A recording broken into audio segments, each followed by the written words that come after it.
Hello and good morning to all of you. आशा करती हूँ आप सब बिल्कुल ठीक होंगे और आप सभी का स्वागत है हमारे channel current affairs by Ravi पे। तो ये है हमारी डेली करंट अफेयर्स की सीरीज़ जिसमें हम यहाँ पर हर दिन टॉप 12 करंट अफेयर्स को डिस्कस करते हैं। आज की क्लास में हम बात करने वाले हैं 2 जनवरी 2026 के 12 मोस्ट इम्पॉर्टेंट करंट अफेयर्स के बारे में। और फ्रेंड्स, अगर आप इनमें से किसी भी वनडे एग्जाम की तैयारी कर रहे हैं तो आप करंट अफेयर्स की प्रिपरेशन के लिए हमारे चैनल को ज़रूर सब्सक्राइब कर लीजिएगा। हमारे चैनल पर आपको time to time current affairs से रिलेटेड बहुत सारे अलग अलग वीडियोस मिलते रहेंगे, ठीक है। तो बेसिकली करंट अफेयर्स की प्रिपरेशन में हम आपको बहुत ही ज़्यादा हेल्प करने वाले हैं, ठीक है। तो अगर आप पहली बार हमारे चैनल को विजिट कर रहे हैं तो मैं आपको बता दूं कि हम ना सिर्फ करंट अफेयर्स करते हैं उस दिन के, बल्कि हम रिवीजन पे भी बहुत ज़्यादा ध्यान देते हैं। और जैसा कि आप जानते हैं कि करंट अफेयर्स को पढ़ने का एकमात्र जो तरीका है वो रिवीजन होता है। अगर आप पहली बार हमारे चैनल पे आए हैं तो कम से कम 10 दिन का ट्रायल इन वीडियोज़ को हमारे देखिए और फिर आप देखेंगे कि किस तरह से जो करंट अफेयर्स के सेक्शन में आपका नॉलेज है वो बढ़ता जाएगा, ठीक है। क्योंकि हम हर क्वेश्चन में आपको कुछ ना कुछ एक्स्ट्रा चीज़ें बताते हैं। सिर्फ करंट अफेयर्स नहीं करते हैं हम, बल्कि हम स्टैटिक जीके और साथ ही जो पुराने करंट अफेयर्स हो चुके हैं उनको भी रिलेट करने की कोशिश करते हैं, ठीक है। तो फ्रेंड्स, चलिए हम आज की अपनी क्लास शुरू कर लेते हैं और देखते हैं कि आज के 12 मोस्ट इंपॉर्टेंट न्यूज़ कौन सी हैं। तो सबसे पहले हम क्विक रिवीजन पर आते हैं, यानी कि हमने एक दिन पहले जो टॉप 12 करंट अफेयर्स किए होते हैं उनको यहाँ हम दोबारा से रिवाइज करते हैं, ठीक है। तो कल क्या हमने पहला क्वेश्चन किया था, इजराइल शांति पुरस्कार 2026 से किसे सम्मानित किया जाएगा। ये दिया जा रहा है यूएस के प्रेसिडेंट डोनाल्ड ट्रंप को। क्वेश्चन नंबर 2 था, किस देश ने रूस के सोयूज रॉकेट के माध्यम से पाया, जफर 2 और कौसर 1.5 उपग्रहों का प्रक्षेपण किया है। तो ये देश है ईरान। नेक्स्ट है, रक्षा अनुसंधान एवं विकास संगठन 1 जनवरी 2026 को अपना कौन सा स्थापना दिवस मना रहा है। तो 68वां स्थापना दिवस इन्होंने अपना सेलिब्रेट किया। इसकी स्थापना हुई थी 1 जनवरी 1958 को। किस देश ने ताइवान के आसपास क्षेत्र में जस्टिस मिशन 2025 नामक सैन्य अभ्यास आयोजित किया है। तो ये ऑर्गेनाइज किया था चीन ने। अगला था, स्पाइनल मस्कुलर एट्रोफी के इलाज के लिए विश्व की पहली इतविस्मा जीन थेरेपी कहाँ दी गई है। ये शेख खलीफा मेडिकल सिटी अस्पताल अबू धाबी में इंस्टॉल की गई है। अगला है, सोमालिया से अलग हुए क्षेत्र सोमालीलैंड को एक स्वतंत्र राष्ट्र के रूप में मान्यता देने वाला पहला देश कौन सा बन गया। तो ये देश है इजराइल। नेक्स्ट है, केंद्र सरकार ने किस राज्य के पार्वती अर्गा पक्षी अभ्यारण्य को इको सेंसिटिव जोन घोषित किया। तो ये उत्तर प्रदेश में लोकेटेड है। नेक्स्ट है, किस राज्य सरकार ने चिकित्सा शिक्षा में डिजिटल पारदर्शिता सुनिश्चित करने के लिए ई स्वास्थ्य संवाद पहल की शुरुआत करी। इसकी शुरुआत करी है राजस्थान की सरकार ने। नेक्स्ट क्वेश्चन था, किस देश ने 1 जनवरी 2026 से भारतीय निर्यात के लिए अपनी 100% टैरिफ लाइनों पर सीमा शुल्क समाप्त करने की अनाउंसमेंट कर दी है। तो ये करी है ऑस्ट्रेलिया देश ने। क्वेश्चन नंबर 10 है, एमिकस ग्रोथ द्वारा जारी रिपोर्ट के अनुसार दुर्लभ पृथ्वी खनिजों के भंडार के मामले में भारत वैश्विक स्तर पर किस स्थान पर आता है। तो तीसरे स्थान पर। इस मामले में टॉप 3 देश थे, चीन, ब्राजील और भारत, ठीक है। क्वेश्चन नंबर 11 था, पुरुष T20 अंतर्राष्ट्रीय मैचों में एक पारी में 8 विकेट लेने वाले पहले गेंदबाज कौन बन गए। इनका नाम है सोनम यशी, ये भूटान के स्पिनर है। और क्वेश्चन नंबर 12 हमने किया था, भारतीय तटरक्षक बल ने क्षेत्रीय प्रदूषण प्रतिक्रिया अभ्यास जिसका नाम है RP-REX 2025, इसका सफलतापूर्वक आयोजन कहाँ पर किया है। तो मुंबई शहर में, ठीक है। तो फ्रेंड्स, ये हमारे टॉप 12 करंट अफेयर्स थे कल के, और कल हमने इनको बहुत ही डिटेल में डिस्कस किया था। अगर आप और अच्छे तरीके से इन क्वेश्चंस को समझना चाहते हैं तो आप हमारा कल का लेक्चर ज़रूर रेफर करिएगा, ठीक है। तो आज की क्लास स्टार्ट करने से पहले यहाँ पर एक छोटी सी बस इन्फॉर्मेशन है आपके लिए। हमारी जो नवंबर मंथ की करंट अफेयर्स की ई बुक है 2025 के लिए, वो वेबसाइट पर ऑलरेडी लॉन्च की जा चुकी है। और इसके अलावा अगर आपको पिछले 11 महीने की करंट अफेयर्स का ई बुक चाहिए, जिसमें कि जनवरी से लेके नवंबर 2025 तक के सारे इंपॉर्टेंट करंट अफेयर्स हों, तो ये वाली ब्रह्मास्त्र PDF भी आपको मिल जाएगी हमारी वेबसाइट www.ravibooks.pdf.com पर।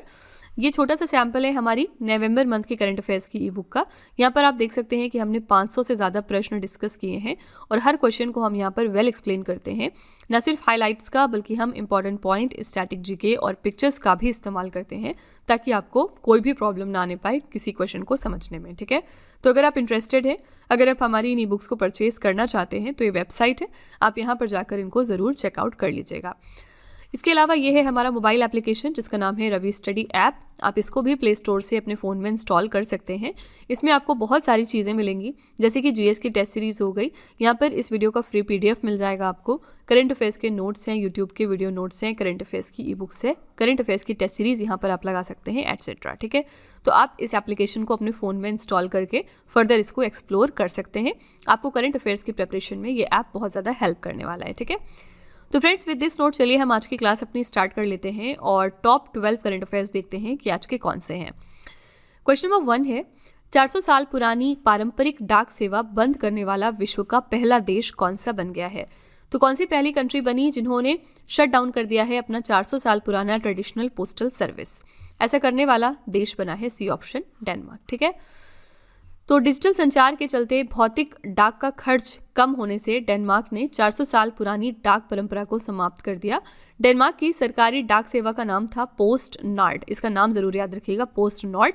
इन्होंने 30 दिसंबर 2025 को आखिरी बार पत्रों की डिलीवरी करी है। ठीक है, डेनमार्क की यहाँ पर बात करेंगे तो यूरोप महाद्वीप में ये स्थित एक देश है। इसकी राजधानी है कोपेनहेगन। मुद्रा यहाँ पर चलती है क्रोन और यहाँ पर प्रधानमंत्री हैं मेटे फ्रेडरिक्सन। ठीक है, पड़ोसी देश कौन कौन से हैं इसके? जर्मनी, स्वीडन और नॉर्वे, जैसा कि आप यहाँ पर मैप में भी देख सकते हैं। ठीक है, तो फ्रेंड्स यहाँ पे याद रखिएगा कि जो डेनमार्क देश है ये पहली कंट्री बन गई है पूरी दुनिया की जिसने अपनी 400 साल पुरानी ट्रेडिशनल पोस्टल सर्विस को बंद करने का फैसला किया। ठीक है, अब यहाँ पर हम बात कर रहे हैं डेनमार्क की, तो यहाँ पर 2 इंपॉर्टेंट करंट अफेयर्स देखेंगे डेनमार्क के बारे में 2025 के। सबसे पहली बात तो ये है कि डेनमार्क जो है ये ऐसा देश है जिसने डिसाइड किया है कि ये भी अपने यहाँ पर सोशल मीडिया को बैन करेंगे अपने यहाँ कर बच्चों के लिए। ठीक है, तो जो भी इनके यहाँ पर अब 15 साल से कम उम्र के बच्चे हैं उनको सोशल मीडिया नहीं यूज़ करने दिया जाएगा, उनके ऊपर प्रतिबंध लगाया जाएगा। ऐसा सेम डिसीजन और किस देश ने लिया है? ऑस्ट्रेलिया ने। ठीक है, ऑस्ट्रेलिया ने इसको फाइनली इंप्लीमेंट भी कर दिया है, लेकिन डेनमार्क जो है इसको मिड 2026 तक प्रॉपरली इंप्लीमेंट करेगा। लेकिन याद रखना है कि डेनमार्क ने भी ऐसा सिमिलर फैसला लिया है ऑस्ट्रेलिया की तरह। ठीक है, ये न्यूज़ जो है हमने कल पढ़ी थी। ठीक है, और यहाँ पर दूसरी इंपॉर्टेंट बात यह है कि डेनमार्क के पास यूरोपियन यूनियन की जो है जो काउंसिल होता है यूरोपियन यूनियन का, उसकी प्रेसिडेंसी थी। ठीक है, और डेनमार्क प्रेसिडेंट था काउंसिल ऑफ यूरोपियन यूनियन का कब से कब तक? 1 जुलाई से लेकर 31 दिसंबर तक 2025 में। तो फाइनली जो इनकी प्रेसिडेंसी थी यूरोपियन यूनियन काउंसिल के लिए वो अब खत्म हो गई क्योंकि जनवरी शुरू हो गया है। ठीक है, तो ये 2025 के 2 इंपॉर्टेंट करंट अफेयर्स थे डेनमार्क के रिगार्डिंग। ठीक है, क्वेश्चन नंबर 2 पर चलते हैं। राष्ट्रीय जांच एजेंसी के महानिदेशक का अतिरिक्त प्रभार किसे सौंपा गया है? तो director general of national investigation agency का जो एडिशनल चार्ज है वो किसको दे दिया गया है? करेक्ट आंसर हो जाएगा सी ऑप्शन, राकेश अग्रवाल। ठीक है, तो ये डायरेक्टर जनरल बन गए हैं नेशनल इन्वेस्टिगेशन एजेंसी के लिए। याद रखिएगा कि इनको अतिरिक्त प्रभार दिया गया है, यानी ये परमानेंट तौर पर फिलहाल नहीं बने हैं डायरेक्टर जनरल इस बॉडी के लिए। ठीक है, तो केंद्रीय गृह मंत्रालय ने वरिष्ठ आईपीएस अधिकारी राकेश अग्रवाल को राष्ट्रीय जांच एजेंसी के महानिदेशक का अतिरिक्त प्रभार दे दिया है। और नेशनल इन्वेस्टिगेशन एजेंसी की यहाँ पर बात करेंगे तो इसकी स्थापना हुई थी 2009 में और इसका मुख्यालय कहाँ पर है? नई दिल्ली में। ठीक है, तो यहाँ पर करेक्ट आंसर है सी ऑप्शन, राकेश अग्रवाल। बात हमने यहाँ पर करी है महानिदेशक की, तो आपको नहीं भूलना है बिल्कुल भी कि जो हमारी बॉडी यूनेस्को है इसमें भी नए महानिदेशक 2025 में अपॉइंट हुए हैं। इनका नाम है खालिद अल एनानी। ठीक है, और ये क्यों इंपॉर्टेंट है? क्योंकि ये इजिप्ट देश को बिलोंग करते हैं और इसी के साथ ये पहले इजिप्ट के व्यक्ति हैं जो कि इस पोजीशन पर बैठ रहे हैं। ठीक है, तो ये खास बात है, इसलिए आपको याद में रखना है कि यूनेस्को के नए डायरेक्टर जनरल या महानिदेशक कौन बने हैं? खालिद अल एनानी। ये भी आपका लेटेस्ट करंट अफेयर्स है। ठीक है, यहाँ पर हमने बात करी है अपॉइंटमेंट्स की, तो चलिए हम कुछ सैन्य नियुक्तियाँ 2025 की रिवाइज कर लेते हैं एक बार। यहाँ पर जितनी भी इंपॉर्टेंट पोजीशंस होती हैं उनके महानिदेशक या उनके हेड्स का नाम आपको पता होना चाहिए। ठीक है, तो भारत तिब्बत सीमा पुलिस यानी इंडो तिब्बतन बॉर्डर पुलिस के नए महानिदेशक बने थे मिस्टर प्रवीण कुमार। केंद्रीय औद्योगिक सुरक्षा बल के नए महानिदेशक हैं मिस्टर प्रवीर रंजन। भारत के नए सेना प्रमुख हैं उपेंद्र द्विवेदी। भारत के नए उप सेना प्रमुख हैं लेफ्टिनेंट जनरल पुष्पेंद्र सिंह। तो ये सेना प्रमुख हो गए, ये उप सेना प्रमुख हैं। ठीक है, भारत में वर्तमान में 4 उपराष्ट्रीय सुरक्षा सलाहकार हैं। इनका नाम क्या क्या है? राजेंद्र खन्ना, ये अतिरिक्त नेशनल सिक्योरिटी एडवाइजर हैं। टी रविचंद्रन, पवन कपूर और अनिश दयाल सिंह। ठीक है, रक्षा लेखा महानियंत्रक नए बने हैं विश्वजीत सहाय। चीफ ऑफ डिफेंस स्टाफ नियुक्त हुए हैं मिस्टर अनिल चौहान। भारत के वायुसेना प्रमुख बने हैं मिस्टर एपी सिंह यानी अमरप्रीत सिंह। भारत के नौसेना प्रमुख हैं दिनेश कुमार त्रिपाठी। भारतीय तटरक्षक बल यानी इंडियन कोस्ट गार्ड के 26वें नंबर के महानिदेशक हैं परमेश शिवमणि। और सीमा सुरक्षा बल यानी बॉर्डर सिक्योरिटी फोर्स के महानिदेशक का अतिरिक्त कार्यभार दिया गया है मिस्टर प्रवीण कुमार को। तो ये आपकी मोस्ट इंपॉर्टेंट सैन्य नियुक्तियां हैं, इनको आपको जरूर ध्यान में रखना है, इसका आप स्क्रीनशॉट लेकर याद कर लीजिएगा, ठीक है। क्वेश्चन नंबर 3 पर चलते हैं। वर्ष 2025 में जापान को पीछे छोड़कर दुनिया की चौथी सबसे बड़ी अर्थव्यवस्था वाला देश कौन सा बन गया? Very very important question. तो जापान को पीछे छोड़ दिया है यहाँ पर भारत ने, और इसी के साथ भारत दुनिया की चौथी सबसे बड़ी इकोनॉमी बन गई है। हम चौथे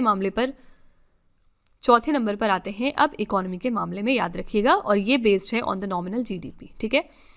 तो भारत की नॉमिनल जीडीपी का मूल्य लगभग था $4.18 ट्रिलियन, जिसने जापान को अब पीछे छोड़ दिया।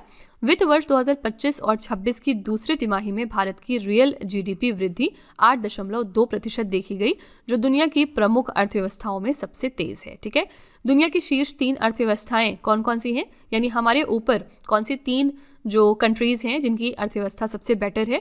अमेरिका, चीन और जर्मनी, ठीक है। इनके बाद हम चौथे स्थान पर आते हैं। अब चौथे स्थान पर यहाँ पर भारत है, और हमने किस देश को पीछे छोड़ा, यानी कि 5वें स्थान पर कौन सा देश यहाँ पर आएगा? करेक्ट आंसर हो जाएगा जापान, ठीक है। तो रैंक याद रखिएगा, और हमने किस देश को पीछे छोड़ा ये भी याद रखिएगा, ठीक है। करेक्ट आंसर हो जाएगा सी ऑप्शन, इंडिया। यहाँ पर बात करी हमने जापान की, तो जापान के बारे में एक इंपॉर्टेंट करंट अफेयर्स हम क्या जानते हैं। जापान में पहली बार 2025 में एक फीमेल प्राइम मिनिस्टर अपॉइंट हुई हैं, ठीक है। और मैंने आपको बहुत बार ऑलरेडी बताया है कि जहाँ कहीं पे भी पहली बार किसी पोजीशन पर फीमेल बैठेंगी तो वो क्वेश्चन आपके एग्जाम के लिए डबल इंपॉर्टेंट हो जाता है, ठीक है। तो पहली बार जापान में कोई फीमेल प्राइम मिनिस्टर अपॉइंट हुई हैं, और इनका नाम आपको ज़रूर याद रखना है। इनका नाम है साने तकाइची, ठीक है। और इन्होंने किसको रिप्लेस किया था ये भी याद रखिएगा, इन्होंने शिगेरू इशिबा को रिप्लेस किया था एज अ प्राइम मिनिस्टर, ठीक है। क्वेश्चन नंबर 4 पे चलते हैं। 13वें मोहम्मद बिन राशिद अल मखतूम अंतर्राष्ट्रीय खेल पुरस्कार में global life time achievement award से किसे सम्मानित किया गया? तो ये 13th एडिशन था मोहम्मद बिन राशिद अल मखतूम इंटरनेशनल स्पोर्ट्स अवार्ड का। इसमें ग्लोबल लाइफ टाइम अचीवमेंट का जो खिताब है वो किसको दिया गया है? करेक्ट आंसर हो जाएगा सी ऑप्शन, नोवाक जोकोविच को, ठीक है। तो 13वें मोहम्मद बिन राशिद अल मखतूम अंतर्राष्ट्रीय खेल पुरस्कार की ये प्रमुख वैश्विक विजेताओं की सूची है। Global life time achievement award दिया गया नोवाक जोकोविच को, जो कि टेनिस खेलते हैं और ये सर्बिया देश को बिलोंग करते हैं। ग्लोबल एथलीट का अवार्ड दिया गया विक्टर एक्सेल्सन को, ये डेनमार्क देश को बिलोंग करते हैं और ये बैडमिंटन खेलते हैं। ग्लोबल स्पोर्ट्स संगठन है फीफा, और ग्लोबल स्पोर्ट्स लीडरशिप का अवार्ड दिया गया नासिर अल खिलाइफी को, ये पेरिस सेंट जर्मन के लिए खेलते हैं। ये पेरिस सेंट जर्मन के अध्यक्ष हैं, ठीक है। तो ये जो लिस्ट है ये आपको ज़रूर ध्यान में रखनी है। यहाँ पर करेक्ट आंसर है नोवाक जोकोविच, जो कि सर्बिया देश के प्लेयर हैं, ठीक है। ऑप्शन में है रॉजर फेडरर स्विस प्लेयर है। राफेल नडाल की यहाँ पर बात करेंगे तो ये स्पेन देश को बिलोंग करते हैं, और एंडी मुरे जो हैं ये एक ब्रिटिश प्लेयर हैं, ठीक है। तो ऑप्शंस इस तरह से एनालाइज किया करिए, थोड़ा सा कोशिश किया करिए गैस करने की कौन से प्लेयर कौन से देश को बिलोंग करते हैं, ठीक है। क्वेश्चन नंबर 5 पे चलते हैं। फिडे विश्व रैपिड शतरंज चैंपियनशिप 2025 में पुरुष ओपन का खिताब किसने जीता है? तो मेंस ओपन टाइटल किसने जीता FIDE world rapid chess championship 2025 में? करेक्ट आंसर यहाँ पर हो जाएगा सी ऑप्शन, मैग्नस कार्लसन, ठीक है। तो फिडे विश्व रैपिड शतरंज चैंपियनशिप में पुरुषों का खिताब यानी स्वर्ण पदक नॉर्वे के दिग्गज ग्रैंडमास्टर मैग्नस कार्लसन ने जीत लिया। ये चैंपियनशिप कहाँ हुई थी? दोहा के कतर में हुई थी। भारत के अर्जुन एरिगैसी ने इस प्रतियोगिता में कांस्य पदक जीता। ये आपके लिए मोस्ट इंपॉर्टेंट पॉइंट है इस क्वेश्चन का, ठीक है। तो भारत के अर्जुन एरिगैसी जो प्लेयर हैं इन्होंने कांस्य पदक जीता है इस प्रतियोगिता में, ठीक है। तो फर्स्ट पर कौन से प्लेयर थे? तो आंसर हो जाएगा मैग्नस कार्लसन, सी ऑप्शन, ठीक है। पिछले दिनों यहाँ पर हमने बात करी थी ग्लोबल चेस लीग की। आपको इसमें विनर ज़रूर याद रखना है कि इसमें विनिंग टीम कौन सी इस साल हुई है। इनका नाम है एल्पाइन एसजी पाइपर्स, ठीक है। ये विनिंग टीम थी। इन्होंने किसको हराकर ये खिताब अपने नाम किया है ये भी ध्यान में रखिएगा। तो इन्होंने हराया था त्रिवेणी कॉन्टिनेंटल किंग्स को, ठीक है। तो एटलीस्ट इस चैंपियनशिप से विनर का नाम और रनरअप का नाम ज़रूर ध्यान में रखिएगा, ठीक है। क्वेश्चन नंबर 6 पे चलते हैं। बम निरोधक प्रणालियों के लिए भारत का पहला मानक IS 19445-2025 किसके द्वारा जारी किया गया? खास बात क्या है कि ये इंडिया का पहला स्टैंडर्ड है बम डिस्पोजल सिस्टम्स के लिए, और इसको किसने रिलीज कर दिया है? आंसर हो जाएगा भारतीय मानक ब्यूरो ने, यानी कि ब्यूरो ऑफ इंडियन स्टैंडर्ड ने, ठीक है। तो भारतीय मानक ब्यूरो द्वारा जारी ये IS 19445-2025 भारत का पहला राष्ट्रीय मानक है, जिसे विशेष रूप से बम निरोधक उपकरणों की गुणवत्ता, सुरक्षा और प्रभावशीलता सुनिश्चित करने के लिए डिजाइन किया गया। इसे गृह मंत्रालय और DRDO की टर्मिनल बैलिस्टिक रिसर्च लेबोरेटरी के अनुरोध पर विकसित किया गया था। ठीक है, तो यहाँ पर करेक्ट आंसर हो जाएगा बी ऑप्शन, भारतीय मानक ब्यूरो। क्वेश्चन नंबर 7 पे चलते हैं। इसरो ने अगले 4 वर्षों में किस स्थान पर भारत का तीसरा प्रक्षेपण पैड स्थापित करने की घोषणा करी है? तो इसरो ने अनाउंस कर दिया हाल ही में कि ये इंडिया का 3rd लॉन्च पैड जो है वो अगले 4 सालों में स्टैब्लिश कर लेंगे। और कहाँ पर करेंगे? आंध्र प्रदेश के श्रीहरिकोटा में। ए ऑप्शन बिल्कुल करेक्ट है। तो भारत की अंतरिक्ष एजेंसी इसरो अब तीसरे लॉन्च पैड की योजना आगे बढ़ा रही है। ये पैड सतीश धवन अंतरिक्ष केंद्र में बनने वाला है। इसका लक्ष्य वर्ष है 2029। नया पैड अगली पीढ़ी के प्रक्षेपण यानों को समर्थन देगा। ये मानव अंतरिक्ष उड़ान मिशन को संभालेगा और भारी पेलोड को अंतरिक्ष में लॉन्च करने का काम करेगा। ठीक है, तो यहाँ पे करेक्ट आंसर है आंध्र प्रदेश का श्रीहरिकोटा। यहाँ पर भारत का तीसरा प्रक्षेपण पैड स्थापित होगा। ठीक है, इसरो की यहाँ पर हमने बात करी है, तो इसरो का हेडक्वार्टर कहाँ पर लोकेटेड है? इसका हेडक्वार्टर है बेंगलुरु शहर में। और फिलहाल अगर हम बात करेंगे तो इसरो के हेड कौन है? इसके हेड हैं डॉक्टर वी नारायणा। ठीक है, ये फिलहाल हेड हैं इसरो के लिए। ठीक है, क्वेश्चन नंबर 8 पर चलते हैं। दूसरी इंटरनेशनल ओलंपिक रिसर्च कॉन्फ्रेंस 2026 की मेज़बानी कौन सा देश करेगा? तो 2026 में जो इंटरनेशनल ओलंपिक रिसर्च कॉन्फ्रेंस होगी वो इसका 2nd एडिशन है और इसको होस्ट करेगा भारत खुद। ठीक है, सी ऑप्शन यहाँ पर बिल्कुल सही है। ये दूसरी इंटरनेशनल ओलंपिक रिसर्च कॉन्फ्रेंस है जिसकी मेज़बानी भारत करेगा। इस सम्मेलन का आयोजन गुजरात के गांधीनगर में स्थित राष्ट्रीय रक्षा विश्वविद्यालय द्वारा किया जाएगा और इसके लिए हमने थीम क्या रखी है? शिक्षा, अनुसंधान और शासन, टिकाऊ ओलंपिक पारिस्थितिकी तंत्र, यानी education, research and governance, the sustainable Olympic ecosystem. ठीक है, तो यहाँ पर याद रखिएगा कि 2nd एडिशन है इंटरनेशनल ओलंपिक रिसर्च कॉन्फ्रेंस का 2026 में और इसको खुद भारत होस्ट करने वाला है। भारत और कौन सा इवेंट 2026 में होस्ट करेगा? तो भारत ब्रिक्स के लिए मेज़बान देश रहेगा 2026 में और ये ब्रिक्स का 18वां एडिशन रहेगा। अगर हम 2025 की बात करेंगे तो 2025 में ब्रिक्स को होस्ट किया था ब्राज़ील देश ने। ठीक है, और ये इसका 17वां एडिशन था। ओके, ब्रिक्स की यहाँ पर थोड़ी सी बात करेंगे तो इसमें टोटल 10 मेंबर कंट्रीज आती हैं। ओरिजिनली इसको ब्रिक के तौर पर फॉर्म किया गया था, यानी इसको ब्राज़ील, रशिया, इंडिया और चाइना ने मिलकर फॉर्म किया था। साउथ अफ्रीका ने इसको 2010 में ज्वाइन किया, जिसके बाद ये ब्रिक्स बन गया। ठीक है, प्रेजेंट में लेकिन इसमें 10 मेंबर कंट्रीज हैं, याद रखिएगा। ओके, क्वेश्चन नंबर 9 पर चलते हैं। किस राज्य सरकार ने 8 मार्च 2026 तक सभी सरकारी प्राइमरी और सेकेंडरी स्कूलों में लड़कियों के लिए शौचालयों की व्यवस्था करने की घोषणा करी है? तो कौन सी स्टेट गवर्नमेंट है जिसने अनाउंस कर दिया है कि अब जितने भी गवर्नमेंट प्राइमरी और सेकेंडरी स्कूल्स होंगे वहाँ पर टॉयलेट्स की व्यवस्था होगी गर्ल्स के लिए? करेक्ट आंसर यहाँ पर हो जाएगा डी ऑप्शन, उत्तराखंड। ठीक है, और ये कब तक मैंडेटरी हो जाएगा? 8 मार्च 2026 तक। ठीक है, तो उत्तराखंड सरकार ने सभी सरकारी प्राथमिक और माध्यमिक स्कूलों में छात्राओं के लिए शौचालयों की उपलब्धता सुनिश्चित करने का निर्देश जारी कर दिया।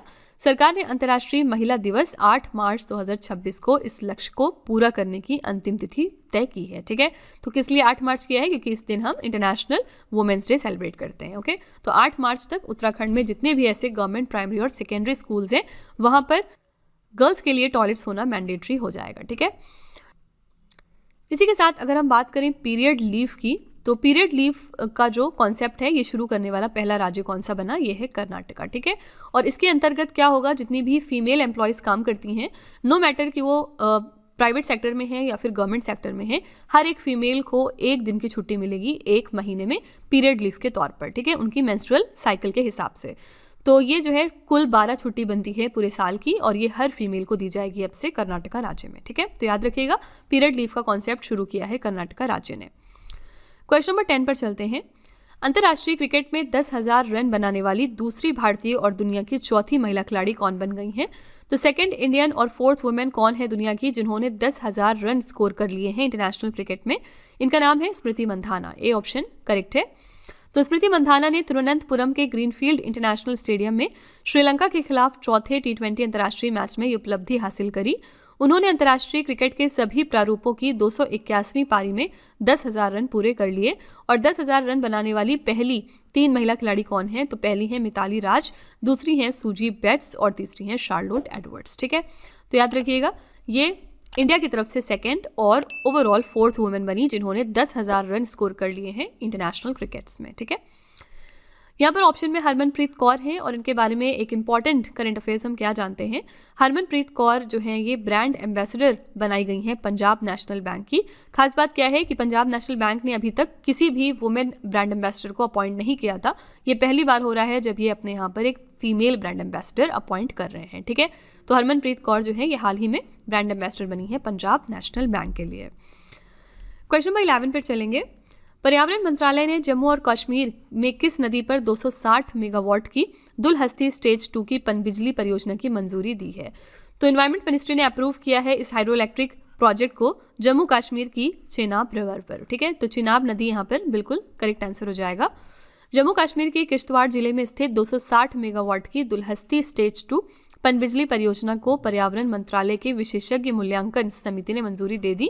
ये रन ऑफ द रिवर परियोजना मौजूदा दुलहस्ती स्टेज 1 390 मेगावाट का विस्तार है जिसमें चिनाब नदी के पानी का कुशल उपयोग होने वाला है। ठीक है, अनुमानित लागत इसके लिए कितनी है? 3200 करोड़ रुपए। इससे भी ज्यादा इसके लिए खर्चा आ रहा है। ठीक है, तो करेक्ट आंसर यहाँ पर हो जाएगा D option, Chenab river. Okay, अच्छा, पिछले दिनों जब प्राइम मिनिस्टर मोदी जी भूटान देश गए थे विजिट करने 2025 में, तो इस दौरान एक यहाँ पर भी हाइड्रो इलेक्ट्रिक प्रोजेक्ट था जो बहुत ज़्यादा न्यूज़ में आ गया था और इसका नाम था पुनात सांगछू 2। शायद इसको यही प्रोनाउंस करते हैं, पुनात सांगछू 2 हाइड्रो इलेक्ट्रिक प्रोजेक्ट। तो आपको याद में रखना है कि ये इंडिया और भूटान का कोलैबोरेशन है, भूटान में ये लोकेटेड है। ठीक है, तो आपको याद रखना है कि इसका इनॉग्रेशन किया था प्राइम मिनिस्टर मोदी जी ने जब इंडिया की तरफ से वो गए थे भूटान विजिट करने। ठीक है, क्वेश्चन नंबर 12 देखते हैं क्या है। दिसंबर 2025 में किस पूर्व प्रधानमंत्री बेगम खालिदा जिया का लंबी बीमारी के बाद निधन हो गया है? तो बेगम खालिदा जिया का हाल ही में निधन हुआ और ये कौन से देश की प्राइम मिनिस्टर रह चुकी हैं?